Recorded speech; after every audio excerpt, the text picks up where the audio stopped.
Welcome to the Connected Leadership Podcast, broadcasting live yet again. As before, in our last 2 days, if you've joined us, please do pop something in the comments. Let me know that you're seeing this and hearing this. And throughout the conversation to come, feel free to jump in with your questions and comments.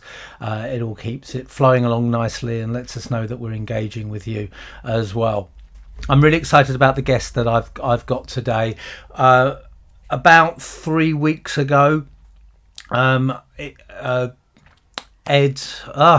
what's your surname? Goodman from Freelance Heroes tweeted about Rebecca's book, and he said that it was one of the two books that he'd wished he'd written along with Just Ask, which is a great compliment to receive. So I replied to Rebecca in the tweets. We had a conversation, got on really well, and I thought that what she's written about and what she talks about at the moment would resonate a lot with people who listen to the Connected Leadership podcast and are tuning into these live broadcasts as well. So I've been reading this book over this week, solo, How to Work Alone and Not Lose Your Mind.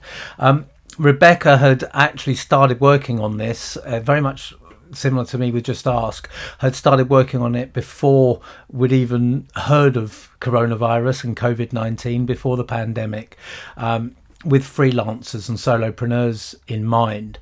But as with Just Ask, it's become very relevant, very, to the modern times, even more than she imagined. And reading through it, you can see how the book is not just relevant to people who run their own business from home, but a lot of my clients who work for large organizations but have been forced into this strange world of home working that they've never experienced before. And there's so much great advice in there. There's a lot of practical tips, but there's a lot to make you just think as well and think more deeply. So it's got that nice balance of having plenty of takeaway value, plenty of practical tips, things that you can easily implement quickly. I've got a note on my desk next to me of something that's going to make a big change in my working processes, but also gets you thinking about the way we work, our working practices, our processes, and the way we live our lives generally as well. So there's a lot of value from that perspective. So enough of me waffling along. I can talk about this book, but I know someone who can talk about it in a much better way than I can, and that's Rebecca Seale. So Rebecca, thank you very much for joining me on the Connected Leadership Podcast. Thank you very much for having me, and thank you for those words of praise as well. That means a lot. Thanks. It really is an excellent book. I mean, I'll be honest with you. I've slowed down the rate of reading business and personal development books. I've read a lot over the years, and now I think I've got to the point where I want to unwind when I read. When I say unwind, I'm reading political histories and not a lot of non-fiction as well as fiction, but that tends to be switch off time. So I picked up your book with a view to flick through it, get some ideas, know what we're going to chat about on this interview, but I'm reading it cover to cover. And to get me doing that, that in itself is a reflection of how much I value it. So, thank you. It's a very good book. Look, you're a writer, you're a journalist. You've been on the staff of the Observer and the Guardian. You write for the Nationals, so I would expect you to know how to write something that's engaging and keeps your interest up, and that's what it does. And you're a food writer as well, and we're going to come to that. But you've written a number of Leon cookbooks, and is it right to call you a food critic? Not really. More of a food writer. I mean, there are very few proper food critics in the world. It's a really small pool of people who do proper criticism. So I just I'm on the edges. I just write about things to do with food, really. You're there for us enthusiastic amateurs who enjoy ourselves in the kitchen. I made a lovely aubergine katsu curry last night, and I was quite proud of that one. Really nice. So anyway, enough of that. We might come back to food. I have been asked about takeaways a few times with my Instagram and Facebook posts of my food. Enough about that. We may come back to food later, but let's focus on solo, how to work alone and not lose your mind. I mentioned in the introduction that you wrote the book before the pandemic. So what led you to write it? You've said in the book that you didn't find anything else quite like it out there. So what did you think was the hole that needed plugging? Well, so the idea came about, it's actually nearly 7 years ago now, because I was really struggling with my own solo work. I was really lonely. I was really overwhelmed. I was probably very close to burnout. I was not seeing friends, not seeing family, working 6 or 7 days a week. And although from the outside it would have looked really sort of glossy and successful, on the inside, I was really unhappy. And so I went looking for something to try and help me through that. And at the time, there weren't that many resources available for people going through what I was going through. There was a certain amount of information about, how to set yourself up as a small business and that kind of thing. But I just wasn't really finding much that talked about the coping side and the psychological difficulties that there would be with kind of just being by yourself so much when you work on your own. And so after a while, I started to think, I maybe have to write this book, which at the time, given I had far too much work on as it wasn't really a realization I particularly wanted to have. And that's why it took quite a long time to get to the point of actually writing it. So I got the book deal in 2019 and wrote most of it during that year, and then finished it in the first lockdown, wrote the last chapters then.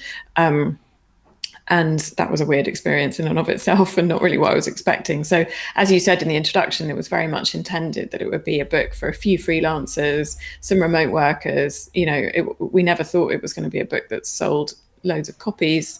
All we really hoped for was that, my agent, was that it would be, useful for people going through what I was going through, and that it would sell maybe a few hundred copies a year, maybe a few thousand if we were really lucky. And I was really happy with that. What is it about certain types of people, you and me included in this, where when we have a problem finding something, we think, well, I'll write a book about that rather than the normal. I know. We're not normal people, it's an insane are we? strategy. Yeah, it's not. I guess it's the journalist in me. I knew the information was out there, and I would come across bits and pieces of it on my kind of quest to try and fill the blanks in for myself. And I'd sort of bookmark it or store it away. And it just got to the point where I thought, this is my job. I'm actually good at synthesizing complex information. I'm trained to do that. And making it into kind of digestible bits and pieces for people to read and enjoy. So that's sort of how it came to the point where I thought, I'm going to have to write this. But yeah, it's not an ideal strategy for dealing with a difficult thing, I don't think, really. but I joke about it. It can be very rewarding as well. And, I found that in my experience, and I'm sure you have as well. And it's taken you into a whole new sphere. And what we have, I think, in common between our two books, you've talked about it. It's the mental challenge. In your case of solitude when you work from home, and I think that, as I touched on in the introduction, I've actually worked from home for must be, I would imagine, 17, 18 years now. When I was in a company, I couldn't cope with the distractions of working in an office. So I spent most of my time working from home then anyway. So for me, I enjoy it. And because I've been involved with networks and I have a lot of meetings and I speak at a lot of events, I get my fill of connection. But for many people, they don't have that balance. I haven't for the last year. I think that the difference this year for, many of us have chosen to work from home, I think is what I'm trying to say. Now people are being forced into it. Can you talk a bit more about that impact of solitude on mental health and how people can get around that, what focus they need to bring to it? Yeah, so the choice thing is really important, because it turns out there's not a huge amount of study on solitude and its impact on the brain. There's some, but it's not as widely studied as I assumed it would have been. But what we do know for sure is that choice is huge when it comes to our experience of solitude. So if it's imposed upon you, then it can feel like a much darker space than if it's a choice. And that, I think, is entirely what you and I would have experienced. Like, I really enjoyed working from home before all of this. I'd just like to say that my office is really quiet normally, but there's like 8 children who just gathered outside the window, and my upstairs neighbour has just started drilling. Like, this is a cul-de-sac. There's nobody ever walks down here, and there's just like a gang of kids having pictures taken just outside the window. So sorry about that. But these are the challenges we face. You know, we you know, I was saying to you beforehand that, you know, I have neighbours with kids, and you don't get that in an office. But we learn to adapt, and we learn to understand. Yeah, and it's a different kind of distraction. They're very cute, so it's fine. Anyway, so choice when it comes to solitude is really critical, and feeling like it's not a choice and feeling like it's been imposed upon us is often what makes our experience of it shade towards loneliness, and our perception at the same time of how isolated we are is also very influential. So you can be very, very physically isolated and not feel lonely because you don't perceive yourself as isolated socially, and at the same time we all know that you can feel lonely in a crowd or lonely at a party. So it's perception which is critical when it comes to how we feel about loneliness and solitude. And so the interesting thing is that if you can kind of play with your mindset, which is quite hard to do but not impossible, if you can play with your mindset when it comes to your experience of solitude, then you can kind of tinker with your emotional response to it. And one of the ways that it's quite valuable to do that is to think about what is good about solitude for you. So for me, I'm completely committed to never going back to working in a traditional office, because the amount that I can get done when I'm by myself and in a much shorter period of time is quite radically different to how things were in an office. And obviously there's all the great stuff about being in control of where I work and, you know, the hours that I do, who I work for, all of that stuff. But more than that, I think for me, the key thing about solitude, which makes me want more of it and not to escape it, is that it's a creative opportunity. Like, I find creativity when I'm by myself so much easier than I did when I worked in an office. I have so many more ideas, and I can collaborate creatively with people too because of all these digital tools that we've got. And so I kind of embrace it. Like, I see it as a real opportunity for me to make new things and to do good work. But then more than anything, to finish that work, leave my desk and go and get on with the rest of my life, which I consider to be the far more important thing about me and the far more important part of my life than my working life is. I think that's something that comes through strongly in the book. And also I worked hard to create in my own working life, and that's the boundaries. And you talk in the book about training yourself not to look at your emails first thing in the morning and so forth. Can you just talk to that a little bit in terms of, you know, if you suddenly find yourself moving from an office environment into this solo working from home environment, how do you create those boundaries for yourself? Because there's research, and I can't remember if I've heard it in the news recently or if it's in the book or if it's both, that's saying actually we're doing more work working from home than we do in offices. I think that's been in the news quite recently as well. It has. It has. So there's data of various sorts. Some digital tracking data suggests that we're doing 2 hours extra work a day. Newly remote workers are anyway. There's other data that says that it's, you know, an hour extra, or it's a lot anyway. And I would say that that's reflected in interviews that I've done for work subsequent to the book. I interviewed quite a lot of newly remote workers last year, and their common refrain was that they hadn't taken any time off, that they were working longer days than they would normally do. One guy I spoke to, we worked out between us that this was September last year, that he'd worked an extra 20 days unpaid in comparison to his normal working life, which I was really saddened by, and sort of made him assure me very firmly that he would take some time off as soon as possible. So it's a huge problem, and one of the issues for newly remote workers is that they've lost their transitional rituals, which is something that I try and get people to institute in their lives, whether they're long-term solo workers or newly solo. And a transitional ritual would have been the commute for a lot of people, and that it serves a really useful purpose for all that we might not enjoy being squashed like a sardine on a train somewhere, or sitting on bus or whatever it might have been, it served a purpose because it helps our brains move from the kind of home mode into a work mode. And without those transitional rituals, it's really hard for us to kind of begin the day with focus and kind of intention.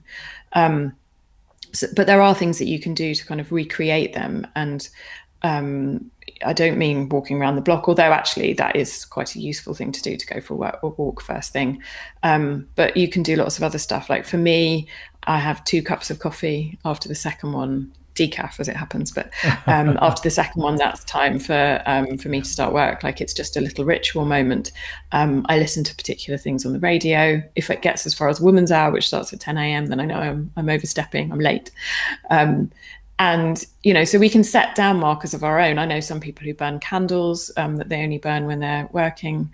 Other people who have, you know, specific clothes that they wear. I personally always wear makeup, not because I particularly want or need it, but just, although I do, but just because it serves a really useful function in terms of saying to my brain, you're now entering a work state of mind, and work has primacy right now. You deserve that. You're owed it. The work is owed it. And when it finishes, it's done. And transitioning out of work mode is also really useful, almost more useful than transitioning in. So if you're working from home and you don't really have a dedicated workspace, then you can put everything in a box at the end of the day. That's a really, really helpful thing to do, is just hide it all away, put it on a shelf, close the door of a cupboard on it all, put a sheet over it if you're working in your bedroom, and you literally don't have any other space, and symbolically cover it up like a parrot, you know, at night to stop it getting on your nerves. You've got to do things which kind of symbolically allow your day to end. Disable Slack, you know, turn off the notifications on your phone for everything, whatever it may be. There's a whole raft of things that we can choose, and you'll know what they are for you and the work that you do specifically, that say, right, it's 6:30, it's 7, it's 8, whatever time it might be, that is done, and I'm going to move into a different time. And trying to sort of use space in a similar way. So trying not to do your work in the same spaces that you do your living in. And that can be really simple. I know someone who's had huge success just sitting in a different seat at the dining table to the one that she would normally eat at. That's really helped her to kind of feel as though she's in a slightly different space and time and frame of mind than she was when she was sitting in the same spot. So, and it's hard. Like, it's hard working from home, and it's really hard working from home if you don't have a dedicated space with a door that you can close. And I worked at the kitchen table for 2 years with a baby at my feet, so I know I know how hard it is.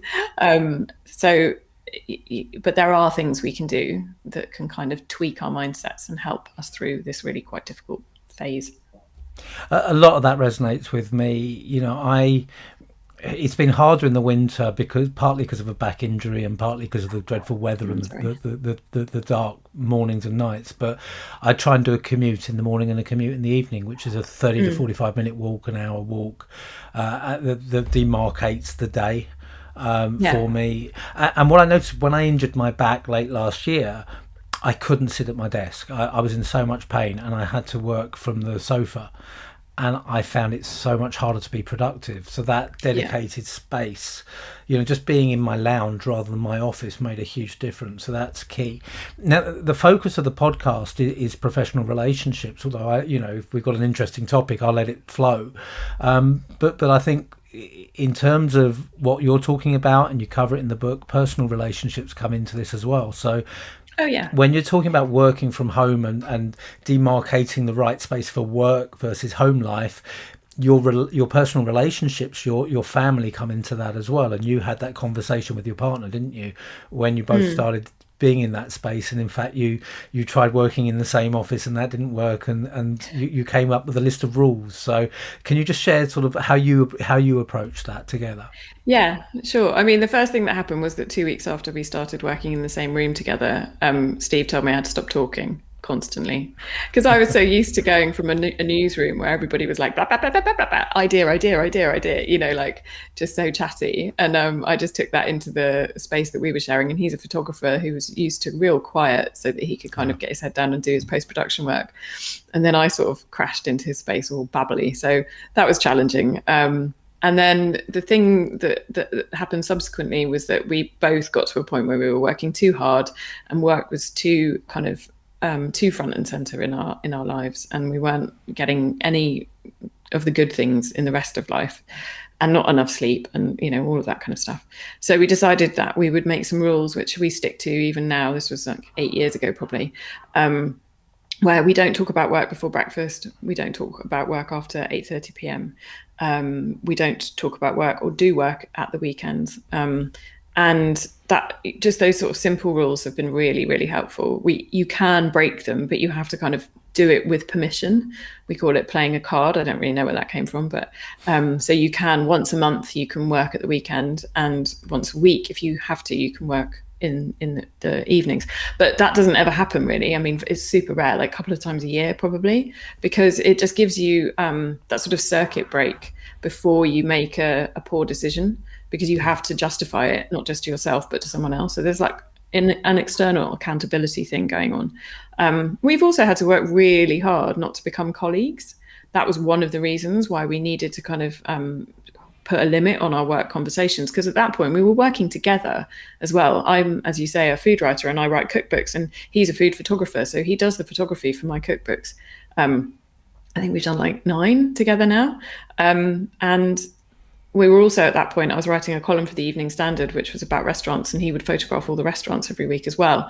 So it was like constant talking about work, and you know, lie in bed and literally say, did you get the asparagus for tomorrow's shoot? And did you do, you know, and that is a fast route to divorce as far as as far as I'm concerned. So that relationship had to be managed really, really carefully. And I think I'm only just beginning to learn now about how crucial it is that we think really carefully when we work from home about the relationships that we have, not just with our partners if we have them, but with our, you know, with our friends, with our parents, with our children, because forcing a lot of functions to happen in one small space is really, has a huge impact on all the other people who might use those spaces, and on your sort of mental bandwidth as a human as well.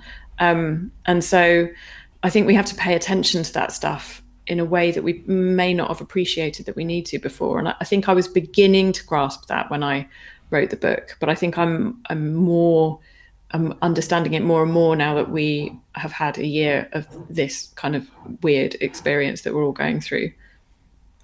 Yeah, I think, by the way, that playing your card will come from It's a Knockout and various other games where you get a trump card.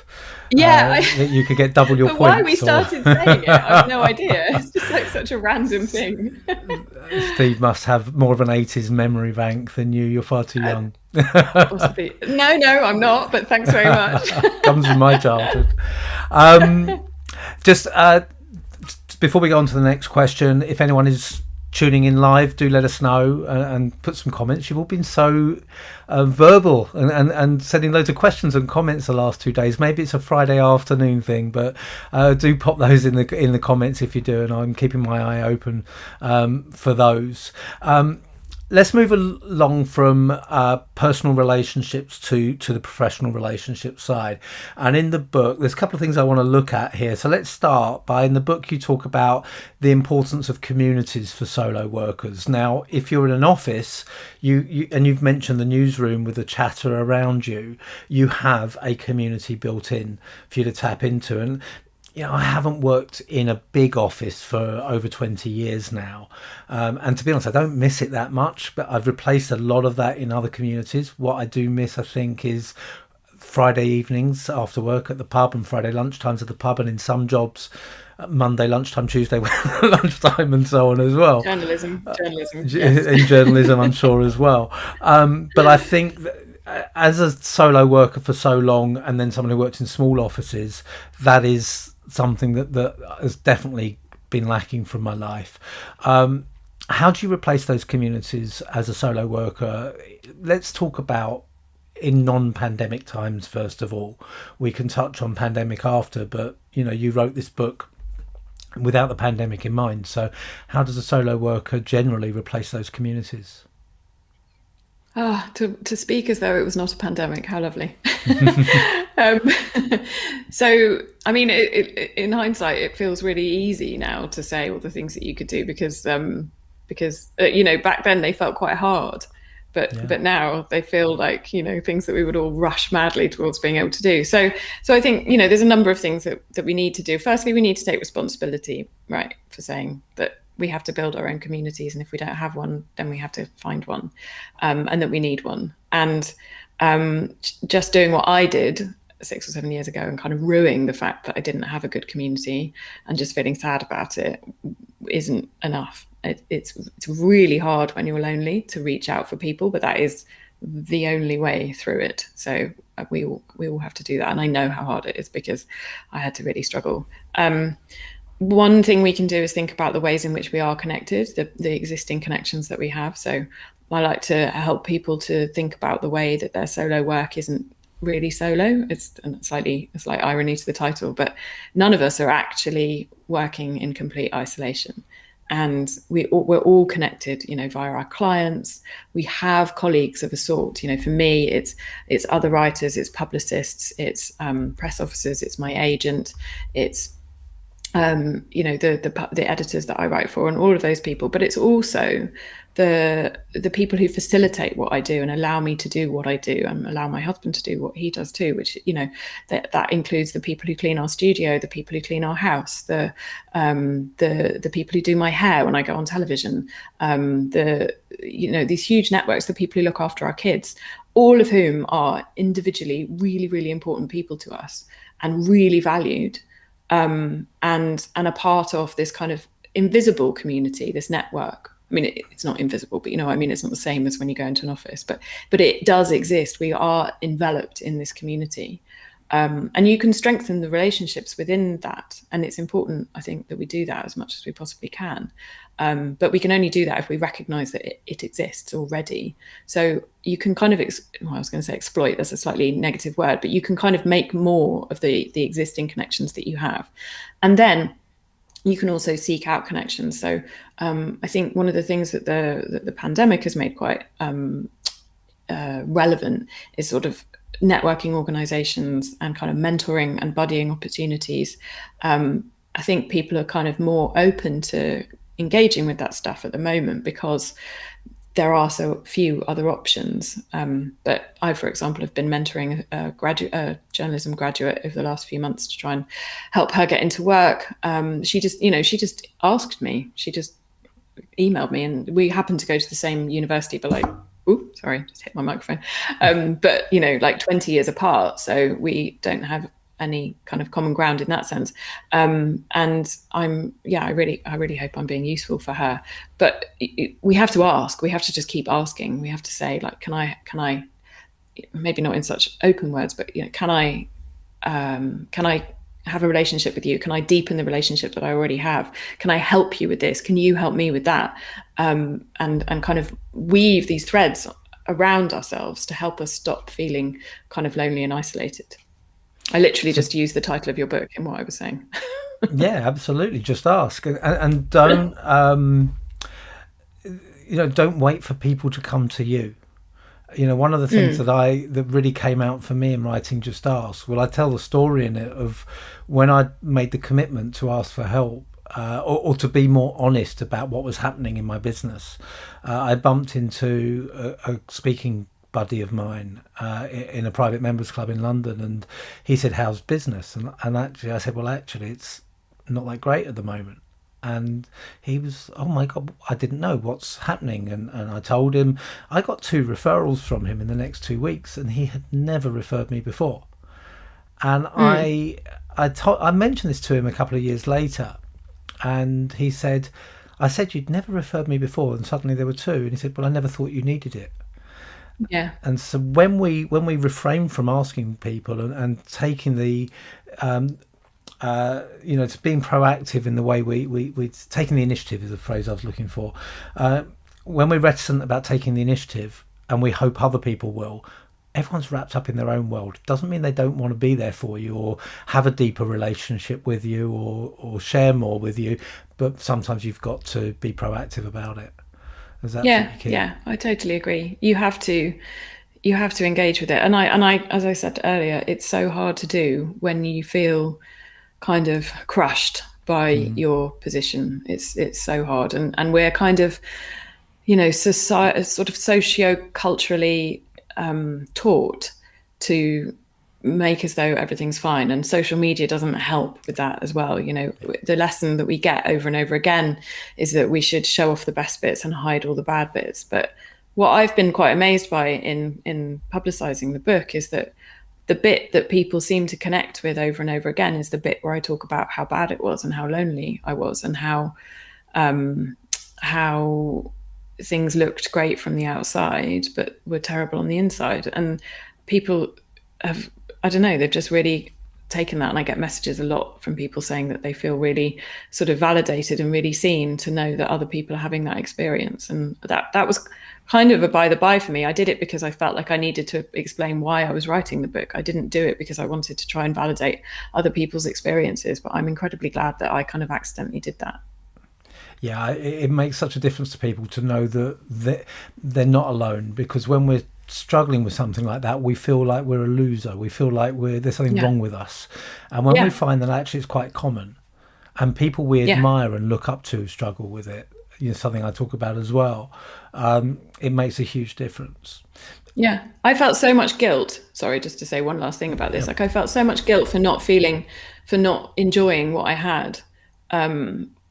That that was quite paralyzing. I felt so ashamed that I wasn't able to kind of dredge happiness up from somewhere when, by lots of metrics, things were going well, and I had enough money, and I had somewhere to live, and I had work, and I'm freelance, and I had work at all. That was quite miraculous, all of that.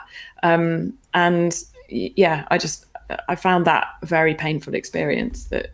That was why I didn't want to share it, really. I just felt so ashamed.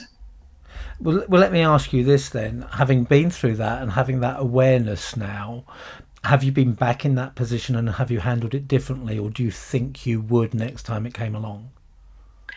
I haven't been in that position again. No, I think that's for a number of reasons, partly because of what I've learned in the book, partly because I've got a deeper understanding, I think, of what preventing your own loneliness prevents other people's loneliness. And that's like a lovely virtuous circle. So I have this thing that I do. I wrote about it in the book. You might have got to that bit about writing 10 things down in the present tense every day, which so I call it the present tense journal, where I write down 10 things that, if they were true, then my life in 10 years' time would look how I want it to look. And one of the things I write is I make time for my friends, because that 6 years ago period, I just didn't make time for them. And I didn't understand, and it's so obvious, and yet I didn't get it, that I had to, in order not to be lonely, I needed my friends. And I was, to a certain extent, making them lonely by neglecting them and behaving as though each individual relationship didn't matter. And I think what I've learned more than anything during the pandemic is that I have to connect with those people that I care about, because I'm helping them by doing that. I'm not just helping me. So I actually have a Post-it note on my computer, both my computers, saying, call your friends. And one of the things I write in my 10 things is that I make time for my friends. And I remind myself every day that that's something that I want to be true in my life. And that's really useful. So no, I haven't been back there yet. But that's incredibly powerful. This take care of your own loneliness, and then you'll be taking care of other people's, I think it's not something you hear said, but there's a very powerful message in there. When I'm promoting the podcasts, when they come out, I'm putting little quotes out and so on, and I think you've just given me my quote for this episode. So you touched on technology, and there are a couple of quotes in the book that really jumped out, talking of notable quotes that really jumped out at me. So I just want to repeat those and then have a look at how we balance our use of technology, because I'm a great believer that And you work in the media. I think the media tends to take a line and drive with it. What will sell papers? The old classic about Fleet Street: if it bleeds, it leads. Let's find the negative and focus in on it. And I don't think it's that simple. And I think that social media does a lot to keep us. Going back to your point you just made, I talk about social media keeping us insight in mind. And maintaining relationships over distance and over time when it's not possible to see each other face to face, particularly times like now. But there's obviously big downsides as well, particularly social perfectionism that you touched on earlier. So these two quotes, you said, technology can lead to greater isolation if it stops us getting out and being around real people. And then you asked a question: has social media made us socially obese, gorged on constant connection but never properly nourished? Which I think is a wonderful way of putting it. So I have to give credit where it's due. That was a quote by Michael Harris, who wrote a brilliant book about solitude. But isn't it a wonderful way of putting it? Is. But how do we get that balance right, so we get the connection and support that it offers without becoming over dependent on it? I mean, I think the thing that we have to remember about social media is that it's not actually free. We're paying a price. There is a cost that is inherent to it. So for all its benefits and for all that, freelancers and solo workers like me rely on it heavily to market our businesses and our brands and our, whatever. I don't like the idea that I've got a brand, but whatever it is that I do, that I have to put that on social media and, links to the stuff that I've written and all that. It's really valuable. But it's not free. And the price is A, that it can be highly addictive, and B, that it can do terrible things to our ideas of self-worth and self-esteem. And I don't know if I've got an answer about how that balance works, because I struggle with this every day. I struggle to not use my technology as much as I did the previous day. And, we all know that it was built to be addictive.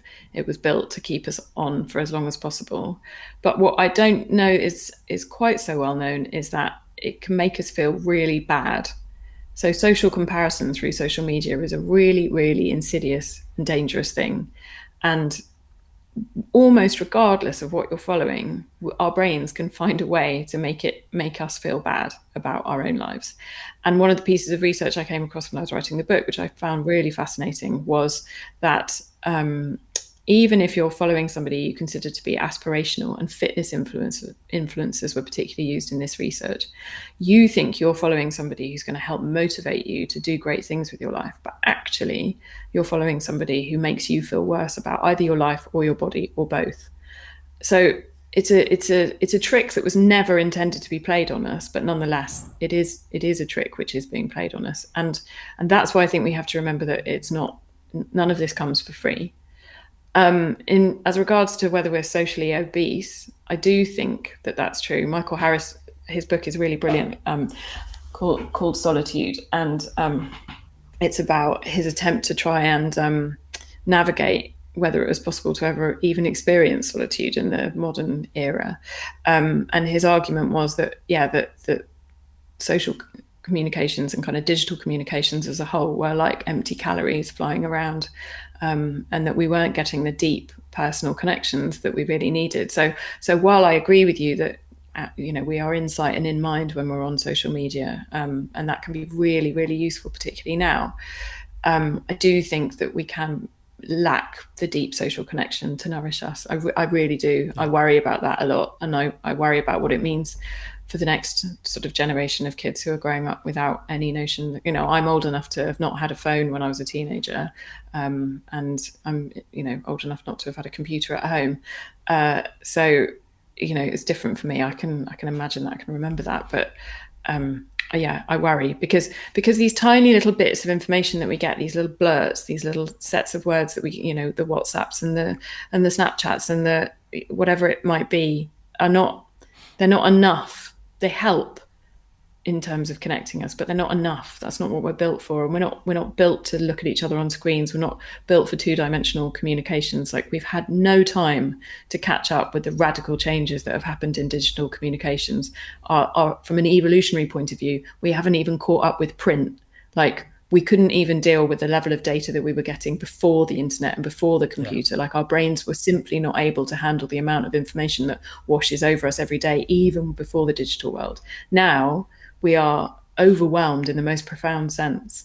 And it's no surprise that forming deep connections with people over a screen, whether it's words or pictures, it just doesn't work. We need real people. There's so much there that resonates, and while I am an advocate for social media, in a lot of ways I'd love to do a detox myself. We're talking about your book, but there's as I said to you when we first spoke, there's so much overlap between the two. And I interviewed my niece, who was 21 at the time, for Just Ask, and she's an undergraduate.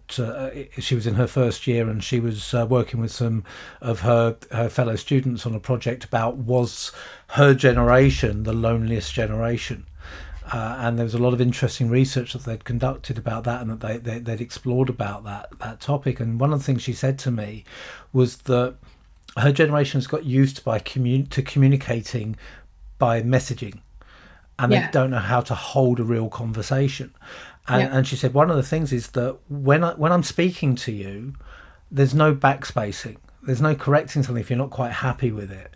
And they're used to sort of correcting things before it's sent. And that impacts real communication, and using an emoji instead of words and things like this. So there is a real problem there. I think, as I say, I don't think it's black and white. I think there are shades of grey, but there are real problems that we need to face. And things like that, they kind of become intrinsic parts of our brains in a really weird way. Have you ever stood in front of a bookcase and tried to use a search function, have real books in front of you? I've done that. I work on a Mac, so it's Apple F for me, and I've literally had the impulse to Apple F real things. And I don't think I'm alone in having that experience, that we kind of overlay our digital culture on top of our real lives. And what your niece is saying is the same. She feels like she ought to be able to delete part of a conversation. I feel like I ought to be able to digitally search a real book. Like, it's, and one day we probably will be able to, and that'll be awful. But VR world. But these are the risks. These are the risks that we stop thinking in the kind of natural, lateral ways that we always have done. I'm grateful as a single guy that I haven't got to the point of swiping someone's face if I like them. That would be the natural danger and extension of what you're saying. Definitely. There was one other thing. There's one more question I want to ask you. In fact, there's a lot more questions I want to ask you, but I'm aware of the time. Feel free. I try and keep this to a certain time, and it has absolutely flown. There is one more question, but there was something else I wanted to pick up on in your answer about the social media world as well, because we're seeing it again. You talked about the time investment and the addictive nature of social. I'm seeing it now with Clubhouse, which is the big new app. I've had a debate on Facebook, ironically today, so I saw a blog about Clubhouse. I'm on Clubhouse. I've hosted a room. I've been in a couple, but I've kept away from it because I've been in, and people have said to me they've been in rooms that have been going for 7 hours, and people are spending their whole evening, their whole day on Clubhouse. I know some people who have businesses where Clubhouse is a natural fit, and they are investing 5 or 6 hours a day in it, but they have staff and teams and they're doing it strategically. But I know there's a lot more people who are they found somewhere where there's a community, where there's company. I think it introduces easy prevarication into the workflow.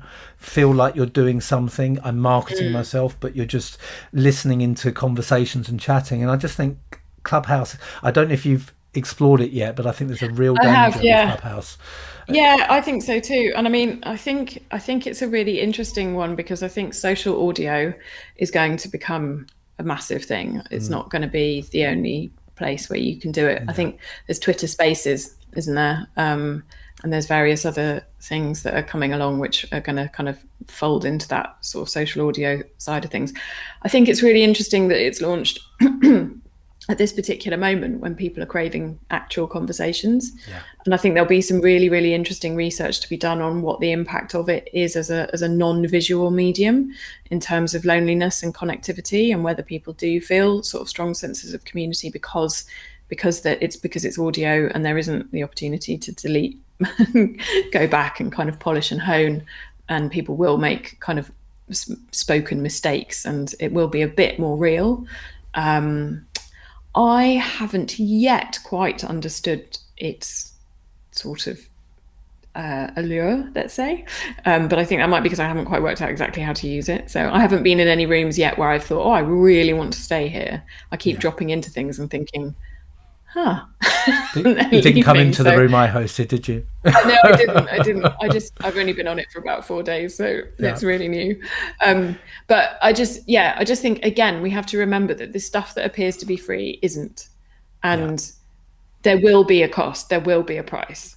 Even if there are loads of positives that come out of it, there will be negatives, and we have to be kind of eyes open to them in a way that I don't think we have been about other social media platforms as they emerged. It's taken quite a long time for us to see the darker sides of Facebook and Twitter.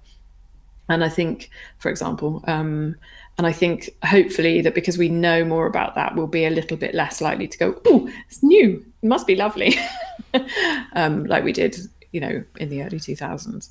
Yeah. Well, there's Clubhouse guides.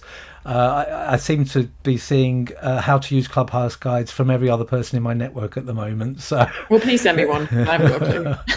Sure. Well, actually, I'll introduce you to the person who I would recommend you talk to, who I think has got a lot of credibility in this space. And okay, fine. So I'll send you that. Okay. So last question. I can't have a food writer, not critic, and foodie on as a foodie myself, and not ask you about food. So let's keep it on theme. Let's talk about the role of food in building relationships. I think obviously we're thinking non-pandemic times to a large degree again, but where do you think food comes in terms of the classic phrase about breaking bread with someone? In terms of really getting to know them and meeting them at their level. Historically, it's played a huge role. Is this something you've looked at or you've got thoughts about? Yeah, definitely. So 3 of the cookbooks that I've written are about places. So I go to places and collect recipes from people who live there. So I've written a book about Istanbul, I've written a book about the Greek islands, and I've written a book about Lisbon. So, and they were extraordinary experiences to do. I'm so kind of grateful that I had that opportunity, because that I see food, and I think this is why I write about it. I see food as a way into a culture. It's a very neat way of understanding how a culture operates and what's important within it and what isn't. And I'm also really fascinated by food history. So I do a series of articles for National Geographic Traveller food section about the history of dishes. So I've looked at green curry, for example, and ceviche and ratatouille and things like that. So and they're brilliant because you get to kind of pull on the threads that have trailed back all the way through history, and discover things like, the original version of ratatouille was a really rubbish soup that was given to soldiers in France in the mid 1800s, and it was called rata, and it was really, they really hated it because it just was like water with some boiled bits of stuff in it that was very unpleasant, and tracing that sort of over 100 years until it became this kind of rather cheechy thing in the kind of 60s and 70s, that in the UK that people would serve. Like what an amazing opportunity to tell that story. Like I loved doing that. So I think food is absolutely fundamental to the making of relationships and the maintenance of them as well. Like for me, it's an act of love to cook for somebody, and it's an act of self-care to cook for myself. And one of the things that I'm constantly banging on about on Instagram at the moment is how we have to take a lunch break and make a nice lunch for ourselves, even if we're completely by ourselves and working from home, because that's an act of self-love. and a really important one to do. But yeah, I mean, I just can't wait to get back to cooking for people. I just can't wait to cook for people who aren't just my husband and my really ungrateful children who only want to eat fish fingers and have no interest in any of the interesting things that I could cook. So yeah, I mean, I could go on and on about this, but food is, it's cultural glue, isn't it? It's how we express so many things. Even the bits of food that we think of as poor, you know, the crisps or the pork scratchings or the, you know, the reheated pies on the side of the motorway, they say something about who we are as a culture and what we value. And from a sort of anthropological point of view, that you can't escape that. You're leaving a kind of like a breadcrumb trail behind you of who you are, through the way that you eat and the way that you cook and what you feel about food. I love that, and I love the connection of food with places. Whenever I travel to speak, very often I've brought back a cookbook from the places I've visited, and it's a lovely way to connect that cuisine with that trip and that event and those people in my mind. And we have our first comment. So we are live. Virginie, who said, I did a lot of cooking all this year. It helped me a lot for self-care. Yes, absolutely. Yeah. And, you know, for me, I'll cook weekends, particularly when I try not to work, trying to be creative and cook and do something different. I mentioned to you earlier that I made, you know, this lovely aubergine katsu curry last night. I mean, my kitchen now is splattered with katsu curry. I really shouldn't use a stick blender, but it was great, and it was a great way to connect with people. And it's just an escape because, and I think there's something about this in your book, when I'm cooking, I'm not thinking about doing anything else. And exactly. It's that real switch off. You know, even when I walk, I'm listening to a podcast. When I'm cooking, the music's on, and I'm cooking and I'm focused on that. And I've even tried making a few phone calls while I cook, and I can't really do it. I just grind to a halt with the cooking because I can't multitask to that degree. It's also hugely restorative. It's like it does this thing where, because you disengage from work and all your other concerns, you're a different part of your brain is operating, and those other parts of you are kind of recharging and recuperating. And to a certain extent, it's considered like deep play, like highly engaging, physically and mentally engaging. And like you say, it's very difficult to do something else at the same time. So yeah, it's a really profoundly positive thing to do, to cook. For so many different reasons, and then you wind up with something great to eat at the end of it. It's like win-win. Win-win, definitely. And just to finish up on that point, you know, you mentioned the connection with places. I'm part of a group called Latitudinal Cuisine, and we meet at different people's houses, and there's a theme around a country, and everyone cooks a dish related to that country or that part of the world, and we work our way around the world. Obviously not at the moment, sadly, but it's such a nice way to explore different cuisines, but also to connect with people and at a different level. And I went to one, and actually the person who hosted it had invited a number of her friends as well, and no one else from the main group went. So it was me as the complete stranger with this group of close friends. But it was an Indian or subcontinental cuisine, and they were all from the subcontinent. So for them, it was they all made the dishes they were used to. And it was so interesting for me to meet them and experience that. So it does bring people together, which is what it's all about. Yeah, it does. I mean, yeah, I heard a lovely thing. A business anthropologist on the Forbes website the other day. She was talking about how to collaborate effectively when you're in a remote team, and how to create an office culture when you haven't got an office to go to. And she said that one of the things she was doing with her team was recipe of the day. So one person in the team each day would be the person who chose a recipe, and they would kind of do photographs of it and kind of talk about why it was an important recipe to them. And she said that actually it had deepened the connection within the team, because they have people it was a very diverse team as it happened, and so people were using recipes from their family cookbooks, and they were learning a lot more about each other and what their family histories were and where they'd come from. And I just thought that sounded like a really, really lovely way of kind of team building, but very, very gentle and soft, and without any kind of awkward, weird behavior. Just something nice that people do every day anyway. So it was like no pressure. Lovely way of doing it. Rebecca, don't run away. And if you're watching, don't run away. I'm going to thank you now for this. We're going to go on and record our podcast for Thursday, which is the much shorter one. But in the meantime, for talking to us about solo and, what we need to learn about working on our own. Thank you very much, Rebecca Seale. Thank you for having me. Such a pleasure. So we're going to go straight on because I know you've got childcare duties coming up very quickly. I have. So we're looking for about 15 minutes just to talk about 3 questions about how moving away from solo and what you've learned through that experience, looking at your career as a whole and the impact of professional relationships on that career. So let's start off with the relationships that have had the biggest impact on your career and how they've done so. So I was thinking about this. Oh, you've gone sent me the quiet question. on me. Oh, have I? Am I back? No. Oh, now I can't hear you.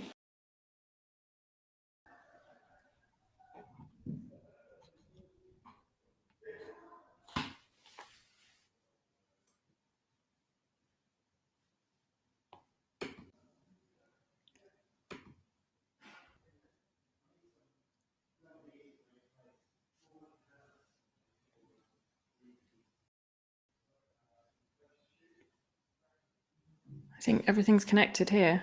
I don't know if anyone on on the broadcast can hear me. Right, how about now? Yes. Yes, got it. And thank you, Virginie, for your feedback. That was good timing, wasn't it? Well, there are moments for it all to work out. That's the perfect moment, yeah. There you go. This is what you get with a live broadcast, and now you're seeing what happens behind the scenes when I record these podcasts. Just with me and the guest, and not broadcast it to the whole world to see all the disasters.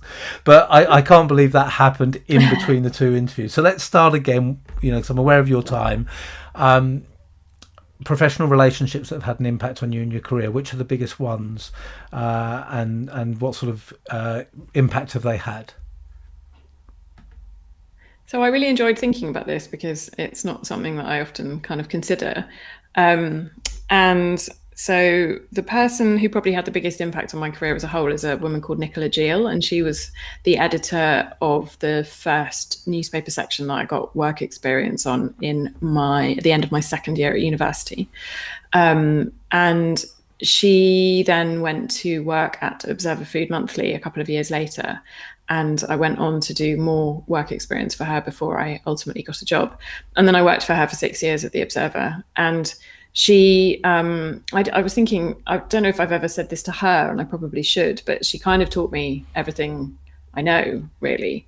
Even though I was like a really young 22-year-old and quite often kind of railed against what she would teach me. And I remember very clearly one moment where she said to me, I am trying to teach you how to put a magazine together, Rebecca.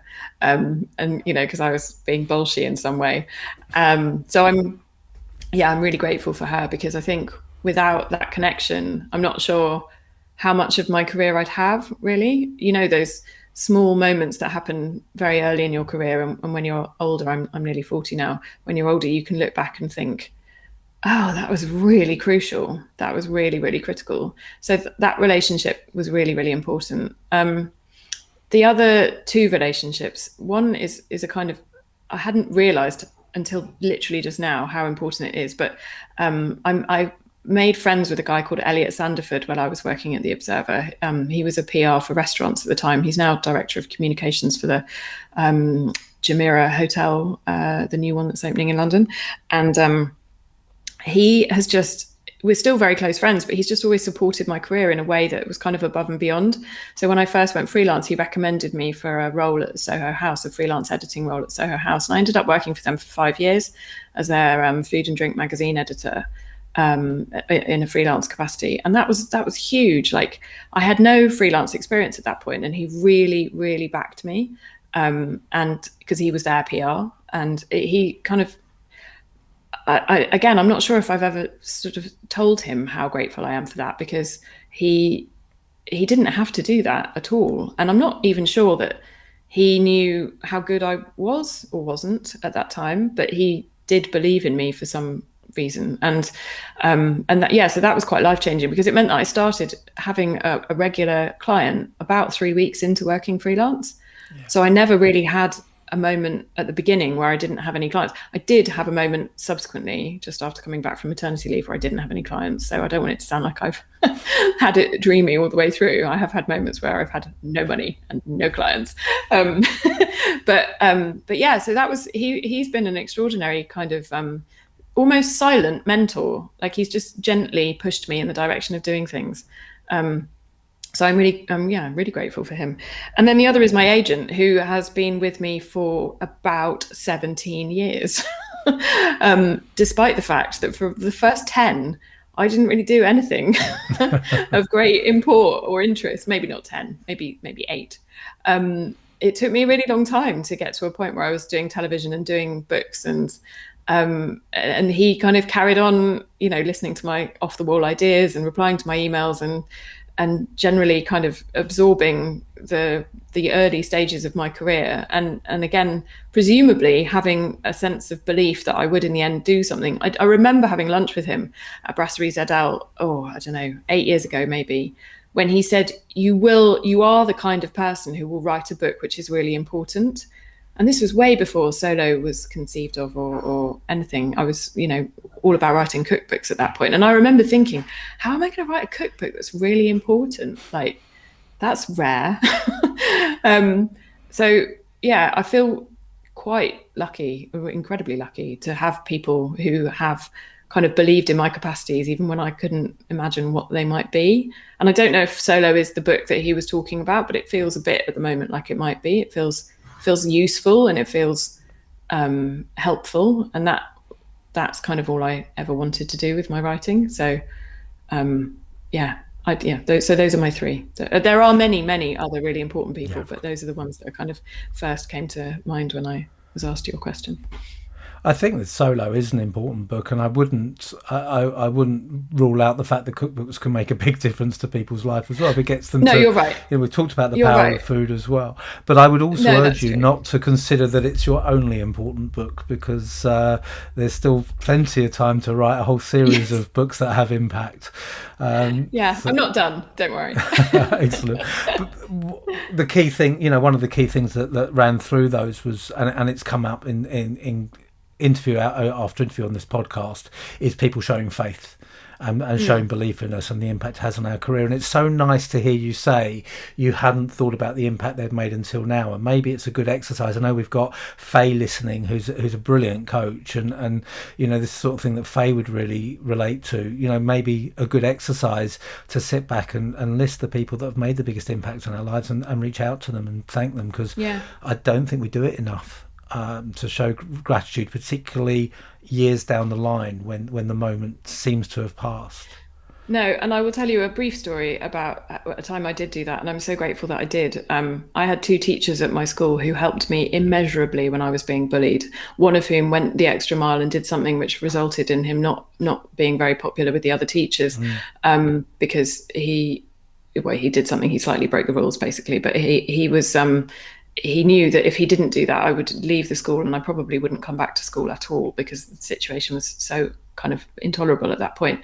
So he was my form tutor, and then another teacher, Mr. Nichols was his name, taught me science in his lunch break to help me catch up, because I swapped different sides of the academic year and I'd missed a bunch of stuff that the other side had done. So he helped me catch up. And I'm so grateful that I saw them in the pub when I was probably, 30 or something.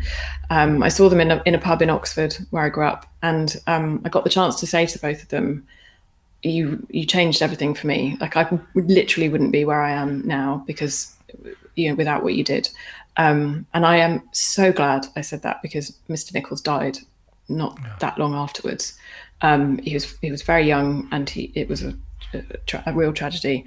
But I am so glad that I got the chance to say that what they did was life-changing for me, because I could easily have gone through life without ever saying it. And yeah, so maybe I should make the effort to go and say it to the other people who made a big difference too. You had the opportunity, but it would mean so much to anyone to hear that from someone. So that's out for everyone there. I think that's a great thing to do.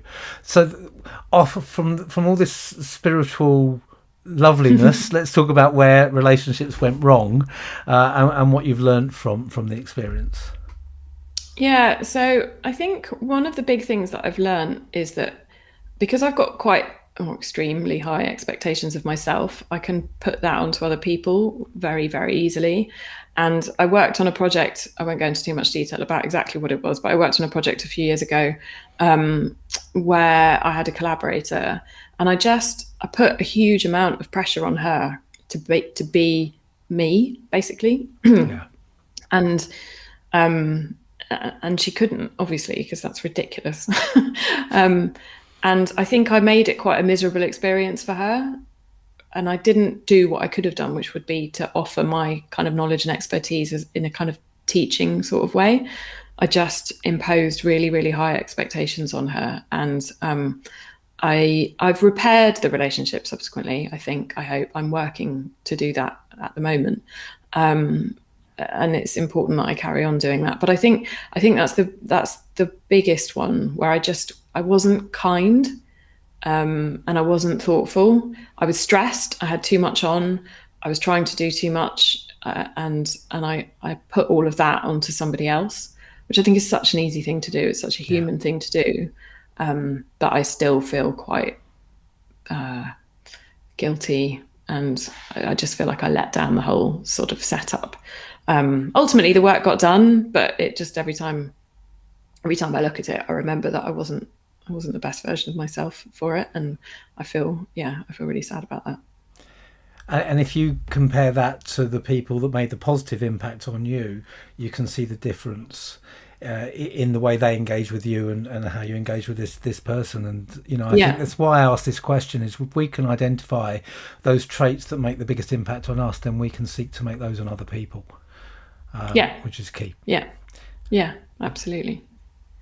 Great. Okay, so the final thing I want to ask you is, we're building up a little library of resources, of books and podcasts and TED Talks, whatever it might be, that have made an impact on people that they enjoy. So what's really stood out for you? So the books that there's a couple of food books that made quite a big difference to me. There's one called Caffeinated and one called Gulp. And one, Caffeinated, is obviously about the history of coffee and understanding what a drug caffeine is, and how, if it was discovered now, it would be illegal. And so that was really interesting, not just from a sort of personal perspective, but also like Gulp, which is a really brilliant piece of science writing about everything that happens from your mouth downwards. It just made me begin to understand a bit more about what writing could do. In as much as they're quite difficult stories to tell, Gulp in particular, and they're difficult to make really, really engaging and captivating. And yet in both of those cases, they do. So I loved what I learned about narrative from both of them, and about how if you do it right, you can do it with any topic in the world, even ones which are quite disgusting. So they're important. But the books that are more kind of relevant to this podcast are, I'm sure you'll know them already. So Mindset by Carol Dweck has been very, very important to me. I'm sure that's come up many, many times. This week. Really? This week? But several times, well, I'll skip over that. I edited a podcast from Wednesday today and Mindset's on it. So. Oh, that's so funny. Okay, well, I won't go into the detail about why I love that book so much. But so I know, feel free. Have you come across Grit by Angela Darkworth? I'm sure you have. Angela okay. Duckworth, So Grit. Yeah. So Grit's a brilliant book. It's about where grit comes from. Grit being a kind of perseverance and resilience type of thing. And you mention it in the book, don't you? Talk about it in solo. Yeah. I love that. Yeah. No, I love that extract. That was we didn't get a chance to go into it today, but I found that fascinating. That's where I've heard of it, and I made a mental note of that book. Obviously, not a clear enough one, but yeah. It's a really, really good book. It's really interesting because one of the key things that I took from it was, and there's loads more in it than this, but was this idea that we're sort of obsessed with the idea of greatness or success just kind of magically appearing. We love that sort of story of somebody just appearing from nowhere and having great success, and we don't see the grit that went into it. We hide that part of the story. We don't see the slog, and she particularly uses swimmers as an example. We don't see the lengths, the endless lengths, the up and down and the wet and the cold and the early mornings and all of that stuff, and we're not even that interested in it. We don't really like that part of the narrative. We neglect it. And so I found that all really fascinating, because I think that we have to be a bit more honest about what success looks like and where it comes from, and she goes into that brilliant. She also does a lot of stuff about how to build grit as a person and resilience, and also how to kind of parent in a gritty way to help build resilient kids. And I think we all need a bit more resilience at the moment. So I love that book. That has the equation in it, but with effort coming on both sides of the equation. That you so effort counts twice. So that's right. Yeah, effort plus talent. I'm going to get this wrong now. Equals skill, and skill plus effort. Skill plus effort equals. It's not success, is it? It is success, actually. It may be success. Yeah. But the funny thing about that is, so the podcast that I recorded on Wednesday. So if you're listening on the podcast, this is taking place a couple of weeks ago, and I'm talking about the podcast interview with Jen Snow and David Schiff. So that was conducted a couple of days before we're recording this, and one of Jen's books was Flow, and that evening, having us battled over the surname of the author of Flow, I then picked up your book to read after I finished recording at 6:30 in the evening, turned the page, and you started talking about flow, and I immediately took a photo and sent it to Jen, and then you talked about grit in the next paragraph. So and also I battled with his name, which I still can't say properly, because I recorded the audiobook of Solo just before Christmas. There are so many. I realized there are so many names in the book that I've never had to say out loud. We spent loads of time, the producer, Googling, trying to find YouTube videos where the person in question said their own names. That's really hard. The other two books that have been really, really, really influential on my thinking are by the same person, Alex Sujung Pang, who I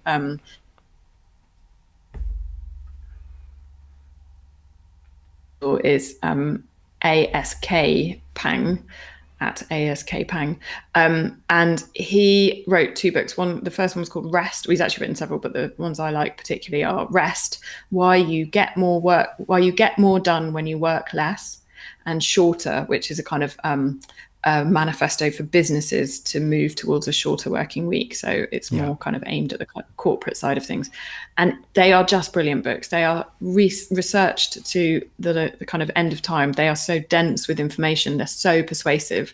They're very well written as well. So they're really engaging. And he just made me think very differently about the hours we work, the kind of the relationship that we erroneously have between the hours we work and our ideas of kind of productivity and success and all of that stuff, and the kind of mangled relationship that the Western working world, and progressively the rest of the world as well, has with the number of hours that we work, and what we think about ourselves, our self-worth, and presenteeism and digital presenteeism and all that stuff. So I really, really recommend them. I think they're a pair of really brilliant books. Brilliant. Well, we've got a wide range there from cookbooks to corporate, and that's the beauty of asking this question. We've had such a variety in there, and it's not everything that you would expect. We've even had rap lyrics from one interview. So it's great to know what inspires people, and to know that we can get that inspiration from different sources. Rebecca, I think from cookbooks to corporate on my business cards. There you Maybe go. I could do that. Go for it. Go for it. That's my tagline. I see no reason why not. It would stand out. So absolutely perfect. Rebecca, I knew that this would be very valuable and very insightful. Thank you so much for your time. Thank you so much for having me. It's been such an absolute pleasure. I'm really grateful for the chance to talk about all this stuff. So thank you. My pleasure. So Rebecca's book Solo is out now. If you're listening in or watching from the US, it's published next week in the States. So you can get your pre-order in now, and you can make sure you get that hopefully Monday in the post. And I will hopefully be back soon, live broadcasting more from the Connected Leadership podcast, or just as I did yesterday, general chats with my network. Virginie has asked if we can have the book's references in chat. Rebecca, could I ask you a little favour? I know you've got to rush off now. I said we said we'd get you away at 5:20 and it's 5:19. But if you could, you're tagged in the chat. If you could pop those references down when you're back, would that be okay? Virginie's watching on LinkedIn, so if you can do that on the LinkedIn chat, I'll copy it into Facebook and YouTube as well. So you. Rebecca's got to go in 30 seconds. Childcare calls. I've got to stop because I'm exhausted. So have a great weekend, everyone, and I'll see you again very soon. Rebecca, thank you so much. Thank you so much for having me. Bye. Bye.